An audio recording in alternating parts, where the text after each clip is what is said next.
આપણે છેલ્લે 13મો પાઠ પૂરો કર્યો હતો. હવે આપણે ઇતિહાસના ભાગમાં બીજો પાઠ શરૂ કરી રહ્યા છીએ. પ્રથમ વિશ્વયુદ્ધ અને રશિયન ક્રાંતિ, આમાં બે ટોપિક ભણવાના છે. પહેલું વિશ્વયુદ્ધ અને રશિયન ક્રાંતિ. રશિયામાં જે ક્રાંતિ આવી, ક્રાંતિ એટલે ધર્મમાંથી થતો ફેરફાર. આ બે ટોપિક આપણે ભણવાના છે. પશ્ચિમ યુરોપના રાષ્ટ્રોની સામ્રાજ્યવાદની ભૂખ અને પ્રદેશ લાલસાને લીધે તેમણે એશિયા અને આફ્રિકાના દેશોમાં જઈ સંસ્થાનો સ્થાપ્યા. તેની સત્તાનો વિસ્તાર કર્યો. પશ્ચિમ યુરોપના જે કઈ રાષ્ટ્રો હતા એને પોતાના સામ્રાજ્યમાં વધારો કરવો, એને કહેવાય સામ્રાજ્યવાદની ભૂખ. પ્રદેશ લાલસા, વધારે વધારે પ્રદેશ ઉપર પોતાનો વ્યાપાર અથવા હુકુમત થાય એવી પ્રકારની ઈચ્છા. બરાબર. અને એને લીધે એને એશિયા અને આફ્રિકામાં સંસ્થાનો સ્થાપ્યા. બરાબર છે. અને એની પોતાની સત્તાનો વિસ્તાર કર્યો. પરિણામે યુરોપના દેશો વચ્ચે સંસ્થાનો સ્થાપવાની શરૂઆત, સ્પર્ધાઓ છે. સંસ્થાનો, વ્યાપારી સંસ્થાન, વ્યાપારી કોઠીઓ સ્થાપવાની સ્પર્ધાઓ કે હરીફાઈ. પશ્ચિમ યુરોપના આ સંસ્થાન મુખ્ય દેશોએ એશિયા, આફ્રિકાના દેશોને આર્થિક એટલે નાણાકીય, સામાજિક એટલે સમાજની, સાંસ્કૃતિક એટલે સંસ્કૃતિની નુકસાન પહોંચાડ્યું. વિશ્વ રાજકારણમાં તેના એવા પરિણામો આવ્યા જેને લીધે પ્રથમ વિશ્વયુદ્ધ, રશિયાની બોલ્શેવિક ક્રાંતિ વગેરે જેવા બનાવોનું સર્જન થયું. આજે એને નીતિ અપનાવી અને જે સમાજ ક્ષેત્રે અને સંસ્કૃતિની ક્ષેત્રે નાણાકીય બાબતમાં નુકસાન પહોંચાડ્યું, એને કારણે વિશ્વ રાજકારણમાં ઘણા બધા ફેરફારો આવ્યા અને એના લીધે પ્રથમ વિશ્વયુદ્ધ થયું. અને રશિયાની બોલ્શેવિક, બોલ્શેવિક શબ્દ છે એ રશિયન શબ્દ છે, બહુમતી. બોલ્શેવિક એટલે બહુમતી થાય, એની ક્રાંતિ થઈ. આનું આપણે સર્જન થયું. હવે આપણે આનો વિગતવાર અભ્યાસ કરીએ. પશ્ચિમ યુરોપ અને એશિયા અને આફ્રિકામાં સંસ્થાનો. બરાબર. આમ એશિયા અને આફ્રિકાના સંસ્થાનો સ્થાપવાના પશ્ચિમ યુરોપના દેશોના રાષ્ટ્રોના મુખ્ય હતા. તેની સામ્રાજ્યવાદી લાલસાએ તેને પડોશી રાષ્ટ્રોને પણ છોડ્યા નહીં. એશિયા અને આફ્રિકાની અંદર પશ્ચિમ યુરોપના દેશો આગળ વધી અને પોતાનું સામ્રાજ્ય સ્થાપતા. એટલી બધી એની લોલુપતા, એટલી બધી એની લાલસા, એટલી બધી ઈચ્છા થઈ કે એને પડોશી રાષ્ટ્રો પોતાના હતા એને પણ ન છોડ્યા. જેવા કે નેધરલેન્ડ, બેલ્જિયમ, લક્ઝમબર્ગ, બરાબર, સ્પેન, આ બધાનો કબજો પડોશી દેશોએ લઈ લીધો અને એને ગુલામ બનાવી લીધા. પાછળથી તો કેટલાક પ્રાંતો ફ્રાન્સે પડાવી લીધા. બરાબર. પોર્ટુગીઝ શાસક બિનવારસ મૃત્યુ પામતા લોહીના સંબંધે સ્પેનના રાજા હસ્તક પોર્ટુગલ આવી ગયું. આ જે પ્રદેશો હતા એને આ લોકોએ ફ્રાન્સે પડાવી લીધા. પછી જે પોર્ટુગીઝ રાજા હતો, બિનવારસ દીકરો એને નતો અને મૃત્યુ પામ્યો. તો હવે રાજગાદી કોને સોંપવી? તો એ સમયના એવા નિયમો, લોહીના સંબંધ કેને કહેવાય? કાકા મોટા બાપુજીના પરિવારને લોહીના સંબંધ કહેવાય. તો લોહીના સંબંધે સ્પેનના રાજાને પોર્ટુગલનું રાજ્ય મળ્યું. જેને કારણે 6 દાયકા, એક દાયકો એટલે 10 વર્ષ, 6 દાયકા એટલે 60 વર્ષ સુધી બિન યુરોપીય દેશોમાં સંસ્થાનો સ્થાપવાનો વિચારો એકમાત્ર સ્પેન પાસે રહ્યો. જે યુરોપ ખંડના દેશો નથી એવા દેશોમાંથી પોતાની સત્તા સ્થાપવાનો એકમાત્ર હક કોની પાસે રહ્યો? સ્પેન પાસે. કારણ કે સ્પેનના રાજા પાસે તાકાત ડબલ થઈ ગઈ. સ્પેનનું લશ્કર અને પોર્ટુગલનું લશ્કર. બરાબર છે. સ્પેન પાસે એનો ઈજારો એટલે એક તરફી વર્ચસ્વ. આ જ રીતે ફ્રાન્સ અને ઓસ્ટ્રિયા, જો બેટા શબ્દ બરાબર સમજો, ઓસ્ટ્રેલિયા નથી. ઓસ્ટ્રેલિયા છે ઈ નોખો ખંડ છે, ઓસ્ટ્રિયા છે એ માત્ર યુરોપ ખંડની એક અંદર આવેલો દેશ છે. પ્રદેશ ભૂખનો શિકાર ઇટાલી ને જર્મન છે એ ફ્રાન્સ અને ઓસ્ટ્રિયાની પ્રદેશ ભૂખને કારણે ગુલામ બન્યા. જો કે જ્યારે એશિયા આફ્રિકાના દેશો સ્વતંત્ર યુરોપીય સત્તાનો પકડ મજબૂત બનતી હતી ત્યારે બધા દેશો સ્વતંત્ર થઈ ગયા આ સિવાયના એશિયા અને આફ્રિકાના દેશોમાં ધીમે ધીમે સામ્રાજ્યવાદ ફેલાતું હતું અને મજબૂત બનતું હતું ત્યારે આ બધા દેશો આઝાદ થઈ ગયા. બરાબર. અને તેમણે પણ પોતાના અગાઉના માલિકોના માર્ગે ચાલી એશિયા આફ્રિકાના કેટલાક રાજ્યોને પોતાની સત્તા હસ્તક કરી. હવે આ ઇટાલી અને જર્મન જેવા રાજ્યો ગુલામ હતા, એ આઝાદ થઈ ગયા. એટલે એ પણ ફ્રાન્સ અને ઓસ્ટ્રિયાની જેમ એશિયા અને આફ્રિકાના અન્ય રાજ્યોમાંથી પોતાની સત્તા મેળવવા માટે ઉત્સુક બન્યા. હવે આપણે પહેલું એમાં જોશું એશિયામાં સંસ્થાન. ઇંગ્લેન્ડ ભારતના પગદંડો જમાવ્યા પછી, પગદંડો એટલે રસ્તો, બરાબર, જમાવ્યા પછી ભારતમાં પડોશી દેશો લંકા, મ્યાનમાર કેતા બર્મા, સિંગાપુર અને મલાયા, આમાં સામ્રાજ્ય અંગ્રેજોએ ભારતની અંદર પોતાની સત્તા સ્થાપી. પછી આપણા પડોશી દેશમાં શરૂ કરી લંકા, મ્યાનમાર અને સિંગાપુર ને મલાયા. મલાયા છે ઉપર આવેલું છે ચીન પાસે. સિંગાપુર, મલાયા સિંગાપુર અને બર્માની વચ્ચે, બરાબર.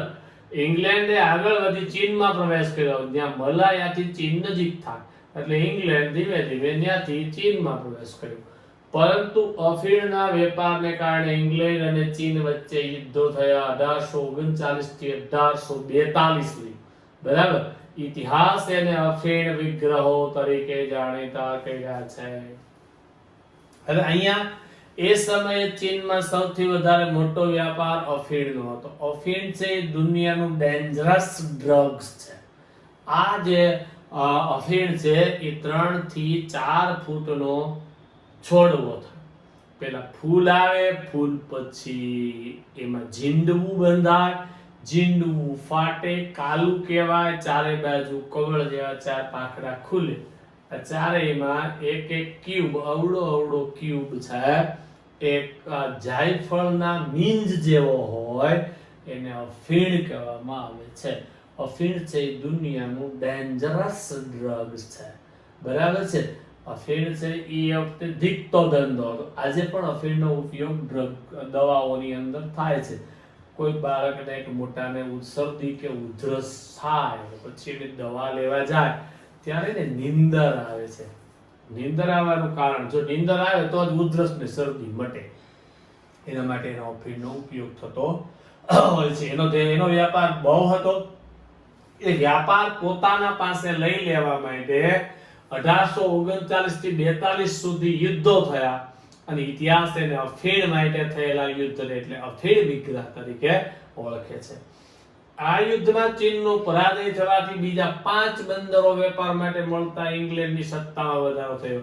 આ યુદ્ધમાં ચીન હારી ગયું અફીણ વિગ્રહમાં અને પરિણામે એક જ બંદરે અફીણનો વ્યાપાર થતો હતો. હવે હારી જવાથી ચીનને બીજા 5 બંદરો છે ઇંગ્લેન્ડને આપવા પડ્યા. ઇંગ્લેન્ડની સત્તામાં વધારો થયો. ચીનની નબળાઈ બહાર આવી ગઈ, બરાબર. એ બહાર આવેલી નબળાઈને ધ્યાને લઈ જાપાન, રશિયા, જર્મની, ફ્રાન્સ અને બેલ્જિયમ અને અમેરિકા એ પણ વેપારીને રાજકીય અધિકારો મેળવ્યા. આ તો નબળું છે, હારી જાય એવું છે. ઇંગ્લેન્ડ પાસે હારી ગયું તો આપણી પાસે કેમ નહીં? એટલે આવા દેશો ત્યાં આવ્યા અને એને પણ વેપારી અને રાજકીય હકો સ્થાપિત કર્યા. કેમાં? તો કે ચીનની અંદર. પશ્ચિમ એશિયાના રણ વિસ્તારમાં વિપુલ પ્રમાણમાં નીકળતા ખનિજ તેલ યુરોપીય પ્રજાને અને સંસ્થાનો સ્થાપવા આકર્ષણ ઉત્પન્ન થયું. આ સમયે ઔદ્યોગિક ક્રાંતિ આવી ચૂકી હતી. ઔદ્યોગિક ક્રાંતિને કારણે ડીઝલ એન્જિનની શોધ થઈ ગઈ હતી, બરાબર છે. અને એને કારણે આ લોકોએ પોતાનો વિકાસ કરવા માટે આ ડીઝલ, પેટ્રોલ, કેરોસીન ને બધું જે મિશ્રિત નીકળે અને ખનિજ તેલ કહેવાય, એ પશ્ચિમ એશિયાના એટલે કે સાઉદી અરેબિયા વિસ્તારમાં નીકળતું હતું. અને આ લોકોને શુદ્ધિકરણ કરીને ડીઝલની આવશ્યકતા હતી એટલે યુરોપીય પ્રજાઓને એ તરફ પોતાના સંસ્થાનો સ્થાપવા માટે આકર્ષણ ઉત્પન્ન થયું. ઇંગ્લેન્ડ, જર્મની, રશિયા, અમેરિકા અને ઈરાન, ઈરાક, કુવૈત અને સાઉદી અરેબિયા અને બહરીનમાં તેલ કંપનીઓ સ્થાપી પોતાના હિતો જાળવવાનો પ્રયાસ કર્યો. કોણ ગયું પહેલા? ઇંગ્લેન્ડ, જર્મની, રશિયા અને અમેરિકા ચારેય દેશોએ Iran, Iraq, Kuwait, Saudi Arabia અને બહરીનની અંદર પોતાની તેલ કંપનીઓ સ્થાપી અને જોઈતો મશીન એની પાસે જે કાંઈ વસ્તુ જોતી હતી એમાંથી મળવા લાગી અને પોતાના હિતોનું રક્ષણ કર્યું. બરાબર છે. આ થયું એશિયાનું.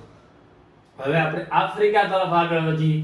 આફ્રિકાના સંસ્થાનવાદ 15મી સદીના અંત ભાગમાં, બરાબર છે, આફ્રિકાના દક્ષિણ ભાગમાં સૌપ્રથમ ડચ પ્રજાએ, આપણે ડચ પ્રજા પહેલા પાઠમાં ભણી ગયા હતા, એને દક્ષિણ ભાગમાં પોતાનું સંસ્થાન સ્થાપ્યું આફ્રિકામાં. ત્યારબાદ ઇંગ્લેન્ડને કેપ અને ફ્રાન્સે ઉત્તર આફ્રિકાના અલ્જીરિયામાં વેપારી મથકો સ્થાપ્યા. દક્ષિણ છેડે ઇંગ્લેન્ડમાં કેપ, આપણે ભણી ગયા છે કેપ ઓફ ગુડ હોપ, એ કેપ નો પ્રાંત છે. ત્યાં ફ્રાન્સે ઉત્તર તરફ અલ્જીરિયાની અંદર પોતાનું વેપારી મથક સ્થાપ્યું.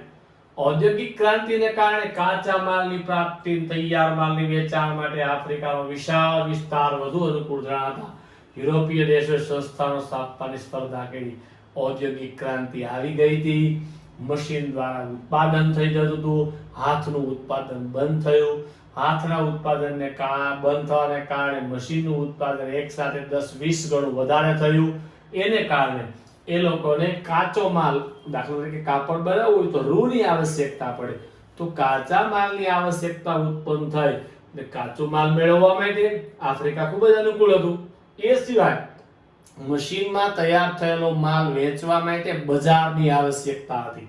આ બજાર, આફ્રિકામાં વસ્તુ બનતી નથી મશીનમાંથી, એટલે આફ્રિકાની અંદર આ વસ્તુ વેચાઈ જશે એવો એને અનુકૂળ બજાર જણાતા યુરોપના દેશોએ સંસ્થાન સ્થાપવાની સ્પર્ધા આફ્રિકામાં શરૂ કરી. બેલ્જિયમના રાજા લિયોપોલ્ડે કોંગોનો વિશાળ પ્રદેશ કબજે કરી પોતાની સત્તા સ્થાપી. પેલો કોણ આવ્યો? બેલ્જિયમનો રાજા લિયોપોલ્ડ. કોંગો કટંગાના જંગલો છે પ્રદેશ કબજે કરી સત્તા સ્થાપી. ત્યારે ઇંગ્લેન્ડે ઇજિપ્ત, પૂર્વ આફ્રિકાના કેટલાક વિસ્તારો તેમજ દક્ષિણ આફ્રિકાના દેશો પ્રદેશોમાં પોતાનો મથકો સ્થાપ્યા. બરાબર. ફ્રાન્સે ટ્યુનિશિયા, મોરોક્કો અને પશ્ચિમ આફ્રિકાના દેશોમાં પોતાનું રાજ્ય સ્થાપ્યું. બરાબર.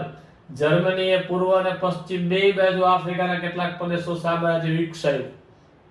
ઇટાલીએ રાતા સમુદ્રની આજુબાજુ આફ્રિકન પ્રદેશો કબજે કર્યા. સ્પેન અને પોર્ટુગલે પણ આફ્રિકાના કેટલાક પ્રદેશો કબજે કર્યા. પ્રાદેશિક વિસ્તારો મેળવવાની સ્પર્ધા વચ્ચે બર્લિન ખાતે યુરોપીય રાજ્યોની એક પરિષદ મળી 1884-85 માં, જેમાં આફ્રિકાના જુદા જુદા પ્રદેશો વહેંચી લેવામાં આવ્યા. એ શું થયું બેટા? પોતાની અનુકૂળતા પ્રમાણે તો દરેક પશ્ચિમ યુરોપના દેશોએ પોતાનું સત્તા સ્થાપી દીધી, પણ હવે કેટલાક પ્રદેશો બાકી રહ્યા હતા. એના માટે શું કરવું? તો કે બર્લિનમાં યુરોપીય દેશોની એક મીટિંગ બોલાવવાની. આ મીટિંગની અંદર બધા લોકોએ બહુમતીથી સમજી વિચારીને આફ્રિકાના જુદા જુદા પ્રદેશો વહેંચી લીધા. આ પ્રદેશ તમારી પાસે તમે રાખો, આ પ્રદેશ અમારી પાસે અમે રાખીએ, આ પ્રદેશ આ લોકો પાસે ઈ રાખે. પણ તમે એને તો પૂછો કે તમારે ગુલામ બનવું છે કે નહીં, પણ એવું પૂછ્યા વગર બાકી રહેલા આફ્રિકાના પ્રદેશો એકબીજાની વચ્ચે ભાગ પાડી લીધા. આ પ્રમાણે સમગ્ર આફ્રિકામાં યુરોપીય વિવિધ દેશોનું સામ્રાજ્ય, નોખા નોખા વિસ્તારમાં નોખા નોખા પ્રકારના દેશોનું સામ્રાજ્ય સ્થપાયું. હવે એક તરફ યુરોપમાં સંસ્થાન મુખ્ય રાષ્ટ્રો એશિયા અને આફ્રિકાના પ્રદેશો પર પોતાના સંસ્થાન સ્થાપી સ્વહસ્તક કરવા માંગતા હતા. એશિયા અને આફ્રિકા બે ખંડની અંદર યુરોપના સંસ્થાન મુખ્ય, જે વધારે સંસ્થાન સ્થાપવાની ઈચ્છા છે, એ લોકો જ્યાં સંસ્થાન સ્થાપીને એને પોતાના આધીન બનાવી એની સત્તા પોતાના હાથમાં લઈ લેવા માંગતા હતા. ત્યારે બીજી બાજુ જર્મની અને ઇટાલીનું એકીકરણ થયું. આ બે મળી ગયા. તેથી જર્મનીએ ઔદ્યોગિકરણ, વ્યાપારીકરણ અને સંસ્થાનીકરણમાં હરીફાઈમાં ઝંપલાવ્યો. બે દેશોની તાકાત ભેગી થઈ. નવા નવા ઉદ્યોગો સ્થાપવાની શરૂઆત કરી, નવા નવા વ્યાપારોની શરૂઆત કરી. સંસ્થાનીકરણ, નવા નવા પ્રકારના સંસ્થાનોની હરીફાઈમાં એને ઝંપલાવ્યું એટલે શરૂઆત કરી. આમાં ઝડપી બદલાતા જતા પ્રવાહોએ આ દેશનું રાજકીય, આર્થિક અને સામાજિક શોષણ કર્યું. આ સંજોગો બદલાતા ગયા અને ધીમે ધીમે જેની માથે જે દેશની સત્તા હતી એ લોકો એનું રાજકીય શોષણ કર્યું, પછી એને નાણાકીય શોષણ કર્યું અને એના સમાજનું શોષણ કર્યું હતું. તેનાથી તેનો વિકાસ અટકી ગયો, જેણે પ્રથમ વિશ્વ યુદ્ધની ભૂમિકાનું સર્જન કર્યું. ધીમે ધીમે સ્ટેજ તૈયાર થવા માંડ્યું પહેલા વિશ્વ યુદ્ધનું. આ શોષણ છે એને કારણે વિકાસ અટક્યો અને ધીમે ધીમે એના ભૂમિકાનું સર્જન થયું. કેવી રીતે જોઈએ આપણે? પ્રથમ વિશ્વ યુદ્ધ 1914 માં લડાણું હતું, 1918 સુધી ચાલ્યું હતું.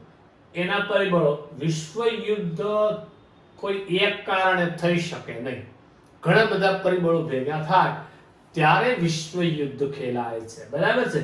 જોઈએ આપણે કેટલાક કારણો. આધુનિક વિશ્વની કેટલીક હૃદય દ્રાવક, હૃદયને હચમચાવી દે એવી અવિસ્મરણીય, કોઈની ભૂલી શકાય નહીં એવી ઘટનાઓનો પ્રથમ વિશ્વ યુદ્ધનો સમાવેશ થાય. પ્રથમ વિશ્વ યુદ્ધને આજ સુધી આપણે ભૂલી શક્યા નથી. વિશ્વ યુદ્ધ કોઈ એકાદ બે પ્રસંગ કે પરિબળોને કારણે થયું ન હતું, કોઈ એકાદ બે પ્રશ્નોને કારણે કે એકાદ બે પરિબળને કારણે ન થાય. એના પાછળ ઘણા બધા કારણો જવાબદાર હોય. પ્રથમ વિશ્વ યુદ્ધનો આરંભ 1 ઓગસ્ટ 1914 ના રોજ થયો. જર્મનીએ સેડાનની લડાઈમાં ફ્રાન્સને પરાજય આપ્યો. સેડાનની અંદર લડાઈ થઈ, જર્મનીએ ફ્રાન્સને હરાવી દીધું. તેથી ફ્રાન્સને ફ્રેન્કફર્ટની સંધિ કરી. ફ્રેન્કફર્ટ સિટીનું નામ છે. ફ્રેન્કફર્ટની સંધિ કહેતા સમાધાન કર્યું પડ્યું 1871 માં. તે પ્રમાણે એને યુદ્ધ દંડ, આ તમે યુદ્ધ કરીને અમારો ખુમારી કરી તમારે દંડ ભરવો પડશે. એ નિમિત્તે બે પ્રદેશો ફ્રાન્સના આલ્સેસ અને લોરેન્સ બે જર્મનીને દેવા પડે. તમે યુદ્ધની અંદર અમને ખુમારી કરી છે, એનો બદલો લેવા માટે અમે બે પ્રદેશો લઈ લીધા. ફ્રાન્સના આ અપમાન ક્યારે ભૂલી શક્યું ન હતું. આમ ફ્રેન્કફર્ટની સંધિ પ્રથમ વિશ્વ યુદ્ધનું મુખ્ય કારણ બન્યું હતું. એનું અપમાન થયું, ફ્રાન્સ જેવો દેશ હારી ગયો અને યુદ્ધમાં પોતાના આવકવાળા બે પ્રદેશો આલ્સેસ અને લોરેન્સ દેવા પડ્યા. એ સમગ્ર પ્રજાનું અપમાન હતું, ભૂલી શક્યું નહીં. એટલે એમ કહી શકાય કે ફ્રેન્કફર્ટનું જે સમાધાન થયું એ પ્રથમ વિશ્વ યુદ્ધનું મુખ્ય કારણ હતું. આમ એક જ યુદ્ધના અંતમાં બીજા ભાવિ યુદ્ધના બીજ રોપાઈ ગયા હોય છે. એક યુદ્ધ થાય એના અંતમાં બીજા યુદ્ધ હોય એના બીજ રોપાઈ ગયા હોય છે. બરાબર છે? આપણે પડોશમાં એકવાર ઝઘડો થયો, સામસામે આવી ગયા, બગડાટી બોલી ગઈ છે, આપણે છૂટા પાડ્યા અને પોતપોતાના ઘેરે વહી ગયા. પછી પાછા આપણે થોડાક દી પછી પ્રશ્ન પૂછે ત્યાં તઈ આપણે શું કહી? તેથી યાદ છે ને, ઓલે વખતે ભાઈ જતા આપણે આમ કે ઓલે વખતે, એમાં બીજું કારણ છુપાયેલું હોય છે.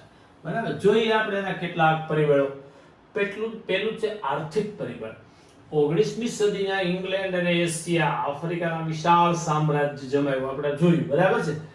તે પોતાના સંસ્થાનું આર્થિક શોષણ કરી ધનવાન બન્યું. નાણાકીય શોષણ, આપણો કાચો માલ સસ્તા ભાવે લઈ જાય, એનો પાકો માલ મોંઘા ભાવે આપણને વેચે. બે બાજુ નાણાકીય શોષણ થયું. કહેવાય ઔદ્યોગિક ક્રાંતિ તથા સંસ્થાનવાદમાં ઝડપી ફેલાવો ને લીધે યુરોપને પુષ્કળ કાચા માલની જરૂરિયાત પડી. ઔદ્યોગિક ક્રાંતિ થઈ, સંસ્થાનવાદ ઝડપથી ફેલાણો, એને કારણે નવા યંત્રોને કારણે યુરોપને પુષ્કળ ઘણી બધી માત્રામાં કાચા માલની આવશ્યકતા પડી. 19મી સદીની છેલ્લા 25 વર્ષમાં જર્મનીએ એશિયા અને આફ્રિકાના બજારો મેળવવા હરીફાઈ કરવા માંડી. છેલ્લા 25 વર્ષ દરમિયાન જર્મન એશિયા અને આફ્રિકામાં પોતાનું માલ વેચવા માટેનું બજાર મેળવવા માટે હરીફાઈ શરૂ કરી. જર્મનીએ ઇંગ્લેન્ડ અને ફ્રાન્સની તુલનામાં સસ્તો માલ આપવા માંડ્યો.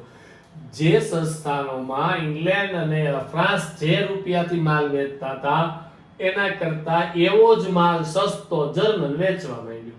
બરાબર?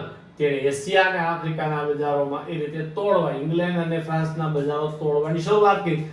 એક વસ્તુ છે એ મેડ ઇન ઇંગ્લેન્ડ છે, એક વસ્તુ મેડ ઇન ફ્રાન્સ છે, એક વસ્તુ મેડ ઇન જર્મની છે. બે બધી ક્વોલિટી એક સરખી છે અને સસ્તું જર્મનનું મળે તો આપણે જર્મનનું લેશું. આપણે શું કહેવાય ઇંગ્લેન્ડ અને ફ્રાન્સનું લઈ? એટલે બજારો તૂટવા માંડ્યા. પરિણામે એક બાજુ જર્મની, બીજી બાજુ ઇંગ્લેન્ડ વચ્ચે તીવ્ર નાણાકીય સ્પર્ધાઓ શરૂ થઈ. કારણ કે ઓલા લોકો બજાર તોડવા માંડ્યા એટલે હરીફાઈ નાણાંની થઈ અને બજાર તૂટવા માંડ્યા. હવે બીજું પરિબળ છે લશ્કરવાદ. યુરોપમાં રાષ્ટ્રોમાં પ્રાદેશિક વિસ્તાર માટે જે હરીફાઈ થઈ તે માટે લશ્કરી બળ આવશ્યક હતું. આ હરીફાઈમાં લશ્કર હોવું ખૂબ જ જરૂરી હતું અને મહત્વનું હતું.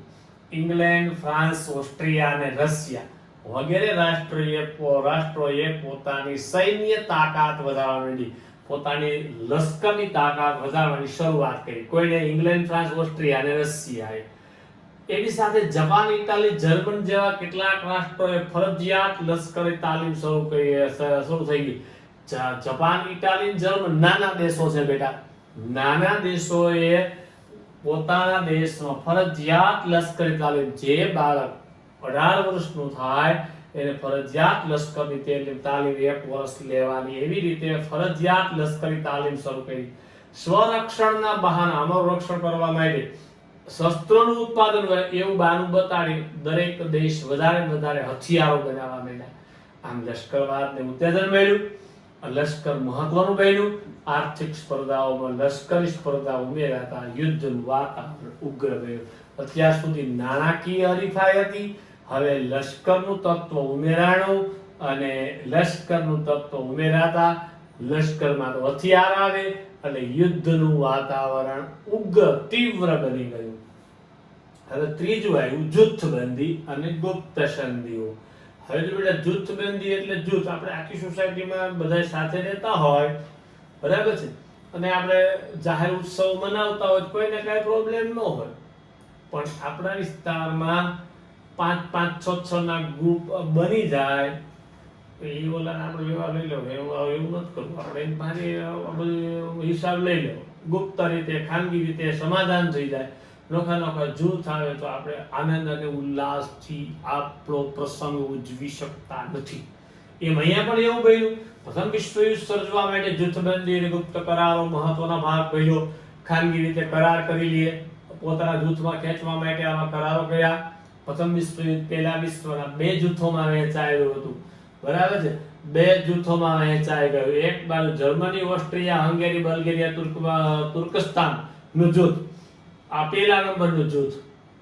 બીજું જૂથ ઇંગ્લેન્ડ, ફ્રાન્સ, રશિયા અને જાપાનનું જૂથ. આ બંને જૂથો વચ્ચે ઈર્ષ્યા ઉત્પન્ન થઈ. ઓલું આપણા કરતા કેમ આગળ જાય, આપણે એના કરતા કેમ નથી, એમાંથી ઈર્ષ્યામાંથી દુશ્મનાવટ, શંકા કુશંકા, એ લોકો હથિયાર ભેગા થઈને દેશો ભેગા કરી આપણી પાસે યુદ્ધ કરવા તૈયારી કરે. આપણે કેમ પાસે શંકા કુશંકા અને ભય, તિરસ્કાર, એનું આપણી પાસે આવે હું, આવી ભાવનાઓ પેદા થઈ.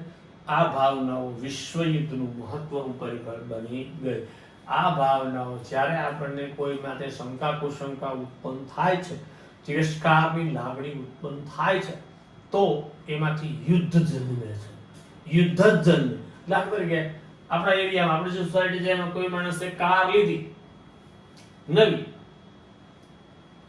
આપણે એની સાથે બહુ સંબંધો સારા નથી પણ ખરાબ નથી, એવા મધ્યમ સ્તર છે, બરાબર. આપણે બહાર નીકળીને ઈ કાર લઈને બહાર નીકળે, આપણી પાસે પહોંચીને જ હોર્ન મારે. હવે હોર્ન એને ગાય માટે માર્યું છે, હોર્ન એને ગાય માટે માર્યું છે, પણ આપણે એવું કે જોયું નવી લીધી આપણી પાસે હોશિયારી મારવા કારને હોર્ન મારે છે, એને આપણે એને કઈ લેવા દેવા નથી. આશંકા જાગી, આશંકા છે, તિરસ્કાર, એ કાર હું આપણે કઈ નથી લઈ શકતા, આમ ને તેમ, અંતે એમાં જ ઝઘડો થાય છે. અહીંયા પણ એ જ વાતાવરણ થયું. હવે ઉગ્ર રાષ્ટ્રવાદની ભાવના. રાષ્ટ્રવાદ સારો છે, રાષ્ટ્રવાદ સારો છે. રાષ્ટ્રવાદ કહે કે આ અમારો દેશ છે અને અમારો દેશ દુનિયામાં સર્વશ્રેષ્ઠ છે, બરાબર. પણ આ અમારો જ દેશ છે અને અમારા સિવાય દુનિયામાં કોઈ સારો દેશ પેદા થઈ શકે નહીં. આ લાગણી, આ ભાવના, એને ઉગ્ર રાષ્ટ્રવાદ કહેવામાં આવે છે. જોઈએ આપણે બેલ્જિયમ અને ગ્રીસની સ્વતંત્રતા તેમજ ઇટાલી અને જર્મનીનું એકીકરણ રાષ્ટ્રવાદના પરિણામો. રાષ્ટ્રવાદને કારણે આ 2 જ ઘટનાઓ શક્ય બની. પરંતુ ત્યારબાદ યુરોપમાં રાષ્ટ્રવાદની ભાવનાએ ઉગ્ર સંકુચિત સ્વરૂપ ધારણ કર્યું. ઉગ્ર અને સંકુચિત, અમારો જ દેશ સર્વશ્રેષ્ઠ છે, અમારાથી આગળ કોઈ જઈ શકે નહીં, આ સંકુચિત ભાવના છે, બરાબર છે, એનું સ્વરૂપ ધારણ કર્યું. યુરોપમાં આર્થિક ઈર્ષ્યાઓ, નાણાકીય, અમે એની પાસે કે ઓછા પૈસા છે, અમારે એની પાસેથી વધારે છે, અમે એથી વધારે આગળ થઈ, એવી ઈર્ષ્યાઓ, ખેંચતાણ, એનો પૈસો કેવી રીતે આપણી બાજુ ખેંચી લેવો, પ્રતિસ્પર્ધાઓ, આપણે એની સાથે હરીફાઈ કરી અને વધારે તીવ્ર હરીફાઈ કરી અને એની પાસેથી બધું પડાવી લેવું. અને સામ્રાજ્યવાદ એટલો બધો વધી ગયો કે એકબીજા રાષ્ટ્રોના હિતો, એકબીજાના ફાયદાઓ સામે ભટકાવા માંડ્યા. યુરોપના અગ્રણી રાષ્ટ્રોએ પોતાના પ્રજાજનોને ઉગ્ર આક્રમક દેશભક્તિના પાઠો ભણાવ્યા.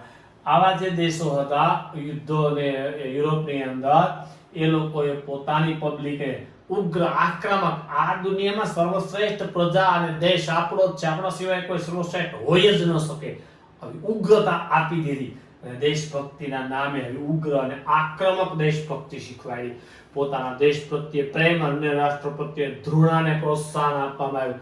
આપણા જ દેશને આપણે પ્રેમ કરીએ, આપણો બાજુનો દેશ છે એ આપણા કરતા અલગ છે, આપણો એ દુશ્મન છે, આવી ભાવનાઓને પ્રોત્સાહન આપવામાં આવ્યું.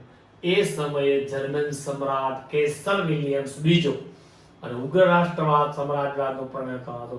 આ માણસ છે એને ઉગ્ર રાષ્ટ્રવાદ ફેલાયો અને એને સામ્રાજ્યવાદનો ફેલાવો કર્યો. તે મહત્વાકાંક્ષી હતો અને વિશ્વ પ્રભુત્વની નીતિને માનતો. ખૂબ જ એની પ્રબળ ઈચ્છા હતી, હું સર્વશ્રેષ્ઠ બનું, વિશ્વ પ્રભુત્વ, હું દુનિયાને મારા સકંજામાં સપડાવી લઉં, હું પોતે જ દુનિયાનો સર્વશ્રેષ્ઠ સત્તાધીશ બનું, એવી એની નીતિને માનતો હતો. તે પોતાની પ્રચંડ લશ્કરી તાકાતથી પોતાનું ધાર્યું કરાવવા માંગતો હતો. એમાં લશ્કર તાકાત વાળો હતો, પોતે કે એમ કરાવી શકતો હતો. જર્મનીની એક અન્ય રાષ્ટ્રોમાં પણ યુદ્ધની ભાવના ફેલાય. જર્મની જે બીજા રાષ્ટ્રોમાં પણ આવા યુદ્ધની ભાવના, કે યુદ્ધથી આપણે ગમે માટે વર્ચસ્વ સ્થાપી શકીએ છીએ, એ ભાવના ફેલાય. અને આ પ્રથમ વિશ્વ યુદ્ધમાં પણ આ લાગણી, યુદ્ધથી સર્વશ્રેષ્ઠ બની શકાય છે, એ લાગણી વિશ્વ યુદ્ધ તરફ આપણને દોરી ગઈ. પાંચમું છે વર્તમાન પત્રોનું ફાળવું, છાપવું. બહુ સારી બાબત છે વર્તમાન પત્રો, પણ જ્યારે વર્તમાન પત્રોની અંદર સામાવાળા પ્રત્યે ઝેર ઓકવામાં આવે ત્યારે એ ભયંકર પરિસ્થિતિ સર્જી દે છે. યુરોપના રાષ્ટ્રોના વર્તમાન પત્રોએ પરસ્પર એકબીજા સામે આકરા, ભયંકર, ઉશ્કેરણીજનક, એને સામે દુશ્મનાવટની ભાવના થાય એવી અતિશયોક્તિ ભર્યા, વધારો કરીને સમાચાર, જુઠ્ઠા લખાણો અને પરસ્પર હરિત દેશોની વિરુદ્ધ ઝેર ઓકી પ્રજામાં દુશ્મનાવટની લાગણી. એટલે એને ભડકાવી સત્તા સ્થાને બેઠેલા લોકો શાંતિ સ્થાપવા, સમાધાન કરવાનો પ્રયત્ન પણ કરી શકે. સામેવાળા દેશમાં ઝેર ઓક્યું, દુશ્મનાવટની લાગણી પેદા કરી, બરાબર. અને એટલી હદે એને અતિશયોક્ત વધારીને કરેલી વાતો, આ બધું છાપામાં રોજ આવે, પબ્લિક વાંચે, આમાં દેશ પ્રત્યે દુશ્મનાવટની લાગણી થાય. આવું તમે જોયું હશે. તમે જ્યારે પ્રાઇમરીમાં ભણતા હો ત્યારે તમને પણ આવા અનુભવ થયા હોય. કેવી રીતે? તો કે જ્યારે પ્રાઇમરીમાં છૂટે ત્યારે બાળક ઘરે જવા માટે ઉત્સુક હોય, એ દોડે છે. ત્યારે વેપારીઓ બેઠા, બે બાળકો દોડતા હોય, હરીફાય, તરત જ કે તારું કાંક નહીં, તો ઓઈલો જ મોય પૂગે, તું ન પૂગે. અને ઓઈલાને પરાયણે દસ્તરના વજન સાથે દોડાવે છે, મોય કરાવે. આને કહેવાય ઉશ્કેરણી. બે જણા બાંધતા છૂટું પડાય, એને બદલે તરત લોકો તને લાફો મળે, તને બોલો ભાઈ તારા કાંઈ નથી, આ તો ઓઈલો ઢીકો મારે, અરે એને તને ઢીકો માર્યો. હવે અરે આ થોડું સહન થાય. બે પક્ષને સામ સામે ઉશ્કેરણી કરીને લોહી લુહાણ સુધી બાંધવા લઈ જાય છે. એવું કામ છાપાએ કર્યું, બરાબર છે. અને કદાચ આ એટલી હદે ઉશ્કેરણી થઈ ચૂકી હતી કે સત્તા સ્થાનના લોકો શાંતિ ઈચ્છે તો સ્થાપી શકાય એમ હતી નહીં. હવે છઠ્ઠું પરિબળ છે યુદ્ધ અંગેનું તત્વજ્ઞાન. યુરોપમાં હવે યુદ્ધ એ જ કલ્યાણ. કલ્યાણ ક્યારે થશે? માત્ર યુદ્ધ થશે તો જ. આ નીતિ જોર પકડ્યું. એવા સમયે પિટસ્કે જેવા જર્મન લેખકોએ સિદ્ધાંત પ્રચલિત કર્યો, શક્તિમાનને જીવવાનો હક છે.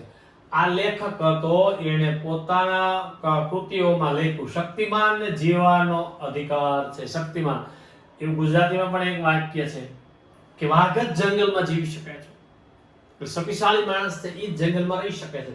એમ એને શું કીધું? જે શક્તિમાન તાકાતવાળો માણસ છે એ જીવવાનો અધિકાર છે, ઘેટા જેવા નિર્બળ માણસનો જીવવાનો અધિકાર નથી. બીજું એને સૂત્ર બહાર પાડ્યું, યુદ્ધ એ જ રાષ્ટ્રીય જરૂરિયાત છે. યુદ્ધ છે એ જ રાષ્ટ્રની જરૂરિયાત છે. યુદ્ધ વગર રાષ્ટ્ર સંભવી શકે નહીં. આ બે ઉક્તિઓ એને લખ્યું ટિટસ્કે. બીજો માણસ તો નીત્સે એ નામના જર્મની લેખકે શું કહ્યું? યુદ્ધને પવિત્ર કાર્ય સમજાયું કે યુદ્ધ છે એ પવિત્ર કાર્ય છે, બરાબર છે, પવિત્ર કાર્ય ગણાયું. હવે આ સમયે આવા લખાણોની વચ્ચે ઓસ્ટ્રિયાના રાજકુમાર અને તેની પત્ની બ્લેક હેન્ડ નામની સાર્બિયાની ઉગ્રવાદી સંસ્થા સભ્યે ગોળી મારી હત્યા કરી. આ ઘટના પર સાર્બિયાનો હાથ હોવાનો ઓસ્ટ્રિયાએ આક્ષેપ મૂક્યો અને 48 કલાકમાં ગુનેગારને પકડી અને ઓસ્ટ્રિયા સમક્ષ હાજર કરવાનું સાર્બિયાને આખરી નામ આપ્યું. ઓસ્ટ્રિયાના રાજકુમાર અને એની પત્ની બે ખુલ્લી બગીમાં લશ્કરી કવાયત જોવા માટે નીકળ્યા ત્યારે સાર્બિયાની એક ઉગ્રવાદી આતંકવાદી સંસ્થા હતી બ્લેક હેન્ડ, એના કોઈ માણસે આ બેને ગોળીથી ઉડાડી દીધા. એટલે ઓસ્ટ્રિયાની સરકારે એવો આરોપ મૂક્યો કે આ ઉડાડનાર સંસ્થા છે એ બ્લેક હેન્ડ છે, સાર્બિયાની છે, સાર્બિયાએ જ મોકલેલા છે, માટે તમે જો 48 કલાકમાં અમને ગુનેગાર હાજર નહીં કરો તો આનું પરિણામ ભયંકર આવશે. સાર્બિયાએ પોતે આ બાબતે અજાણ હોવાનું જાહેર કર્યું. સાર્બિયાએ કીધું ભાઈ બ્લેક હેન્ડ નામની સંસ્થા છે અને આવી આતંક ફેલાવે છે અને એને મારી નાખ્યા, અમને ખબર નથી. ઓસ્ટ્રિયાએ સાર્બિયાનું કશું નહીં સાંભળતા સાર્બિયા સામે યુદ્ધ જાહેર કર્યું. સાથે પ્રથમ વિશ્વ યુદ્ધનો આરંભ થઈ ગયો.